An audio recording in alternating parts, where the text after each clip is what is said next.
The rain had started before sunset, soft at first, then heavy enough to drown the usual hum of the neighborhood. Emily stood by the window, her hands wrapped around a warm cup of tea, watching the droplets race down the glass. The house felt too big, too quiet, and every creak of the floor reminded her that Mark wasn't there. He had left 2 days ago for a business trip to Chicago, and though she'd grown used to his absences, this time felt different.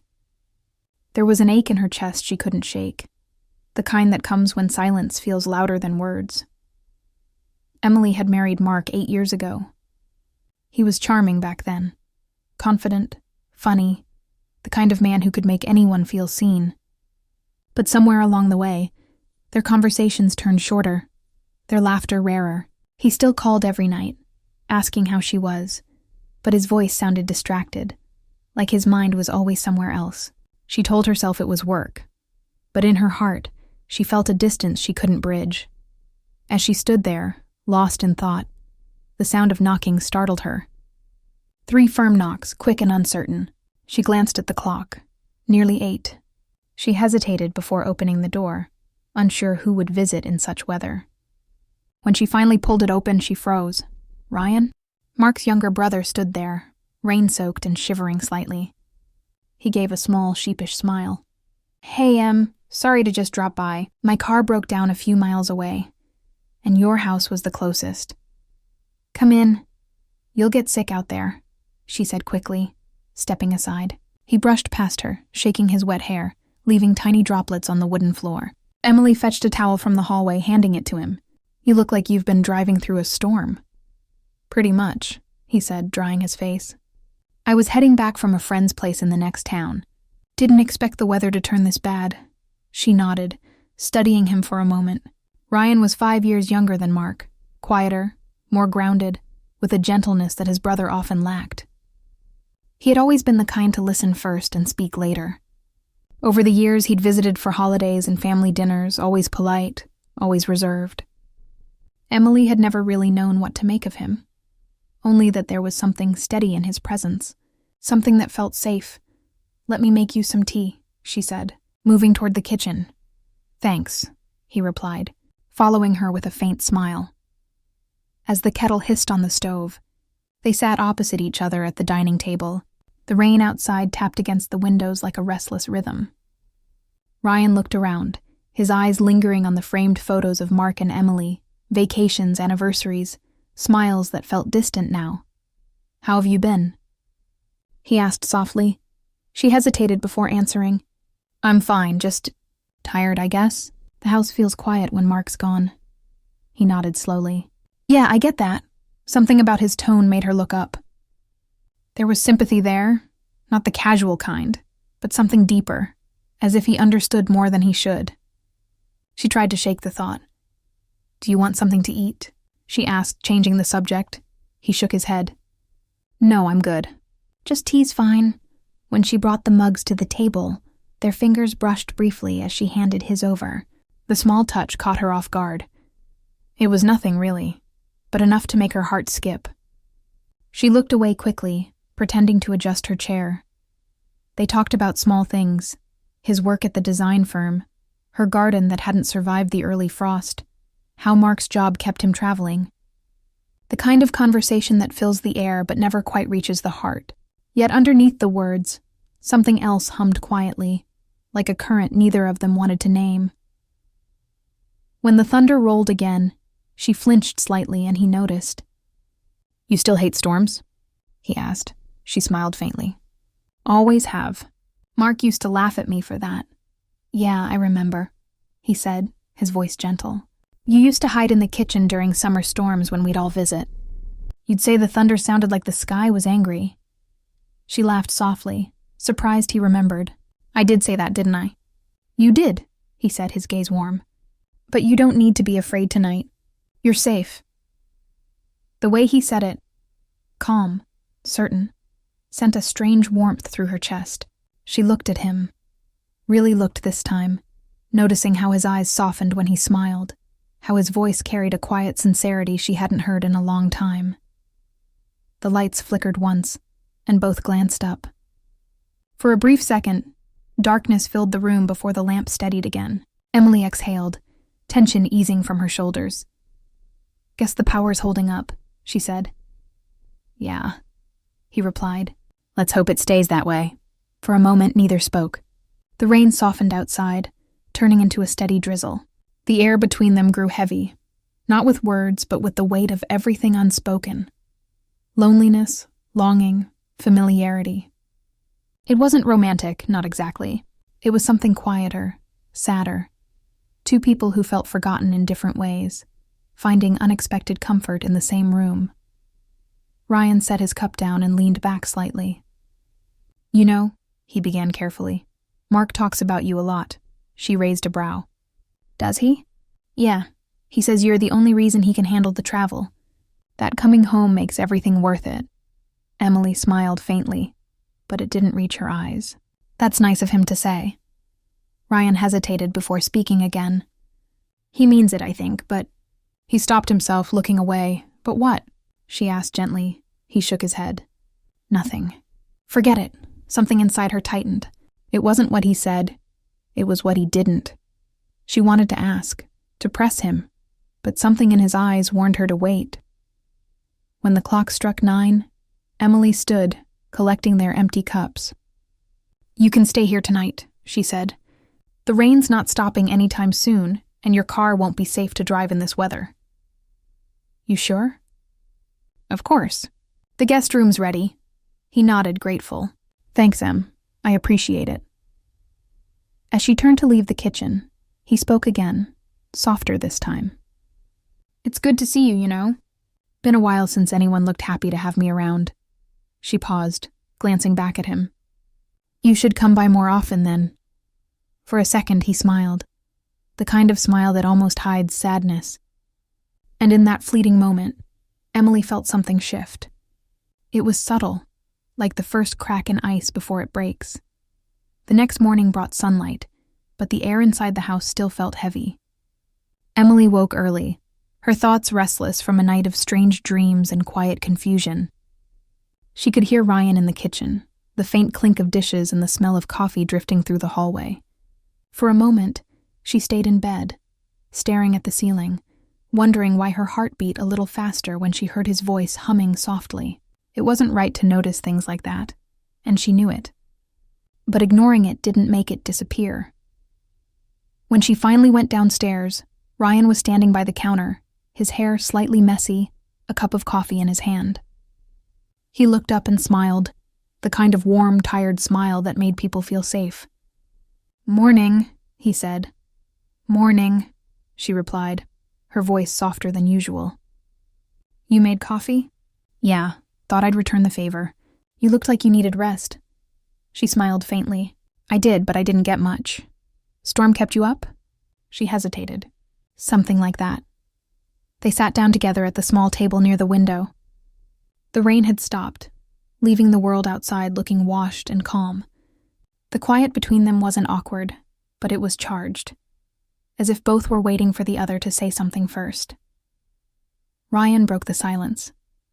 "I'm sorry for showing up like that last night. I didn't mean to intrude." "You weren't intruding," she said quickly.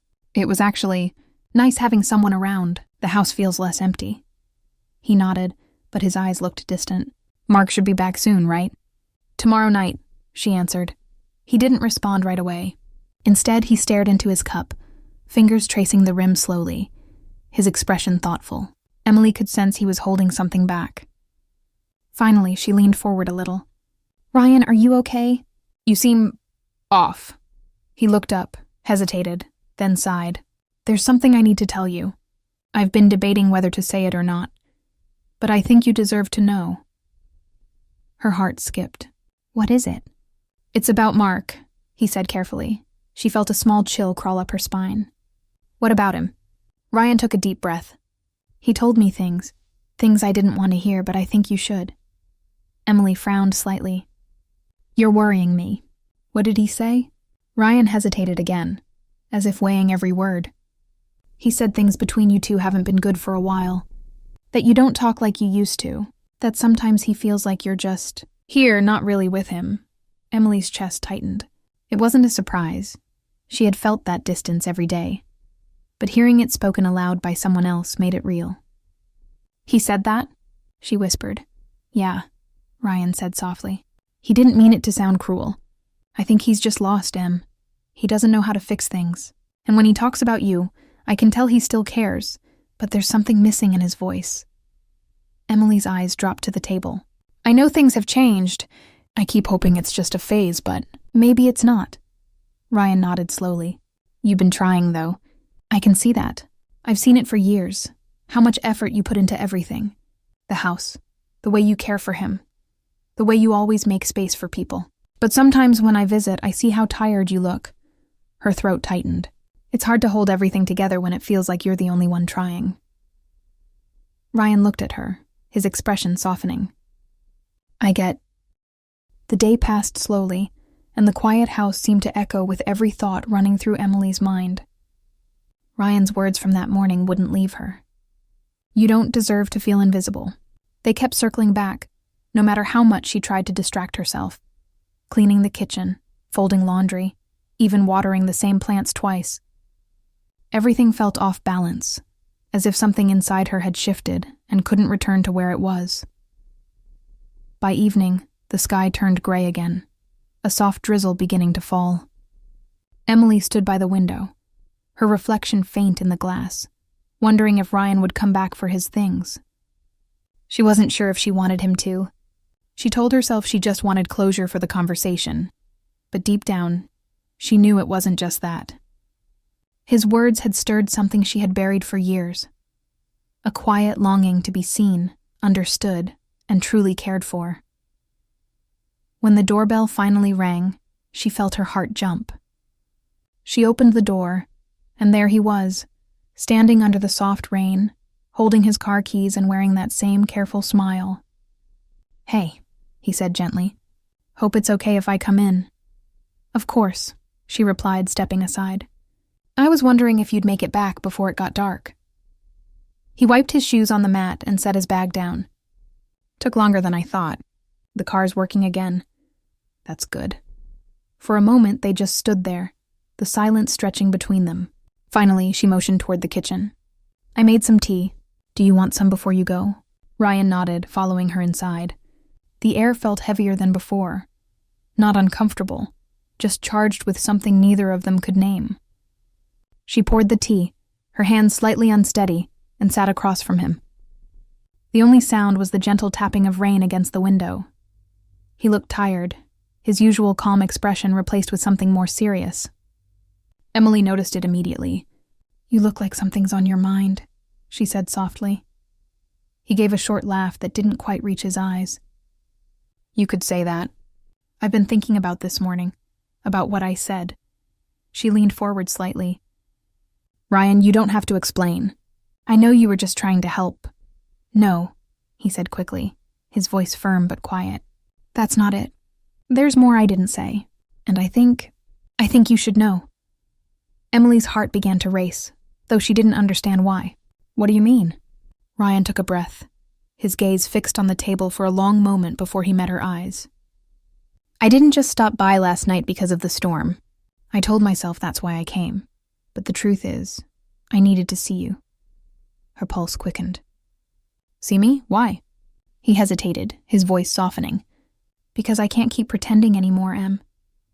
I've tried to stay away, tried to act like what I feel doesn't exist. But it does, and it's not fair to either of us for me to keep it hidden." Emily's breath caught in her throat. "Ryan." "I know it's wrong," he said quickly, his tone filled with guilt. "You're my brother's wife. You've been nothing but kind to me. I never meant for this to happen. But I can't lie. I've cared about you for years." The room felt still. She could hear the rain outside, the ticking of the kitchen clock, and the soft sound of her own heartbeat. "You shouldn't say that," she whispered. "You don't mean it." "I do," he said, his eyes steady on hers. "Every word." Emily pushed her chair back slightly, unsure what to do. Her emotions tangled. Shock, sadness, confusion, and something else she didn't want to name. "Ryan, this isn't fair. You can't drop something like that on me. What do you expect me to say?" "Nothing," he said quietly. I don't want anything from you. I just needed you to know the truth, because keeping it inside has been eating me alive." She looked at him, and the sincerity in his eyes made it hard to breathe. He wasn't trying to win her or cause pain. He just needed her to understand. And somehow that made it even harder. "Why now?" she asked softly. "Why tell me this tonight?" He leaned forward, his voice trembling slightly. "Because I saw how unhappy you are. Because I know you pretend everything's fine when it's not. And I can't stand watching you fade into someone you're not. You deserve love that sees you, Emily. You deserve to be with someone who actually listens, who doesn't take your heart for granted." Tears stung her eyes. "You don't know what you're saying. I made vows, Ryan. I can't just—" "I'm not asking you to," he interrupted gently. "I just needed to be honest. For both of us." She turned away, blinking back tears. His confession had opened something deep inside her, a truth she didn't want to face. Because somewhere, buried under years of disappointment and silence, part of her understood exactly what he meant. She didn't love Ryan, not like that, but she couldn't deny that his words touched a place that had long been numb. After a long pause, she whispered, "You should go." Ryan stood slowly, nodding. "I will. I'm sorry if I made things harder. That wasn't my intention." She shook her head. "You didn't. I need time to think." He hesitated at the doorway, his voice barely a whisper. "For what it's worth, Em, you've always deserved better than being someone's afterthought." Then he left, the door closing softly behind him. Emily stood frozen in the quiet that followed, the echo of his words filling the empty room. She wanted to feel angry, but she couldn't. Instead, she felt exposed, as if someone had pulled the curtain away from her carefully guarded heart. She sat back down at the table, staring at the 2 cups of tea growing cold. Outside, the rain had stopped, leaving a soft mist over the garden. Everything looked still, calm, yet inside her, nothing was calm at all. She thought about the years with Mark, the good days, the laughter, the promises whispered late at night. Somewhere along the way, life had turned those promises into quiet routines and polite conversations. She still loved him, but it was a love she had to reach for, not one that came naturally anymore, and now, Ryan's confession had stirred something she didn't know she was missing. Not romance, but connection. Someone seeing her pain, speaking it aloud without judgment. As night fell, she walked to the living room and sat by the window again. The reflection in the glass showed a woman who looked calm, but felt everything breaking inside. She whispered to herself, "Why did he have to tell me?" But even as she said it, she knew why. Some truths once spoken can't be buried again. They change how you see yourself, how you see everything around you. When she finally went to bed, sleep didn't come easily. Every time she closed her eyes, she heard his voice, gentle, trembling, honest. And no matter how many times she told herself to forget, her heart wouldn't listen. Part 4, when morning came, expanded. The next morning arrived calm and bright, as if the world had decided to forget the storm, but Emily couldn't. She woke with heavy eyes and a heart that felt caught between guilt and confusion. The house was filled with sunlight, yet everything around her looked strange, as if the warmth didn't belong to her anymore. The kitchen table still had 2 untouched teacups from the night before, cold and silent witnesses to everything that had been said. Ryan was gone. He hadn't called, and she hadn't expected him to. What was there to say? His confession had changed everything, even though she wished it hadn't. She wanted to believe she could just move on, pretend nothing had happened. But the truth had a way of staying, quiet but present, like a shadow that never fully disappears. She found a folded piece of paper near the doorway. Her hands trembled as she opened it. The note was short, written in Ryan's careful handwriting. "I'm sorry, Emily. I never wanted to make things harder for you. I just couldn't keep what I felt hidden anymore. You don't need to reply or see me again. I only hope you find what makes you happy, whatever that is. Take care." She read the words again and again until they blurred. It wasn't a love letter, not really. It was a goodbye. A gentle, quiet ending to something that had never truly begun. Still, Her chest ached as she folded the note back and placed it on the counter. The hours passed slowly. Emily tried to lose herself in ordinary things, washing dishes, making breakfast, watering plants. But nothing felt ordinary anymore. Everything carried a kind of awareness she couldn't shake. Every sound, every moment alone reminded her of the night before, of the way Ryan had looked at her. Not with desire, but with understanding. It was that look she couldn't forget. By evening, Mark's text arrived. Flight landed. Be home by dinner. She stared at the screen for a long time before typing back, "Okay, drive safe." As she prepared dinner, she wondered what it would feel like to see him again. Would it be like always, polite, distant? Or would something inside her finally break open and force the truth into the light? She didn't know. All she knew was that the woman she had been before Ryan's visit didn't exist anymore. That woman had waited for love to come back. This one wasn't sure if it ever would. When Mark walked through the door that evening, he looked the same as always. Confident, a little tired, smiling as if nothing in the world had shifted. He hugged her, his cologne familiar but somehow foreign. "Missed you," he said easily, placing his bag down. She smiled, but it felt automatic. "Welcome home." They sat for dinner, the clinking of silverware filling the silence between them. Mark talked about his meetings, the weather in Chicago, how he might need to travel again next month. Emily nodded, asking questions here and there, but her mind was somewhere else entirely. She studied him quietly. The way his eyes never really stayed on hers. How his smile seemed practiced. How the warmth between them felt thinner than eye.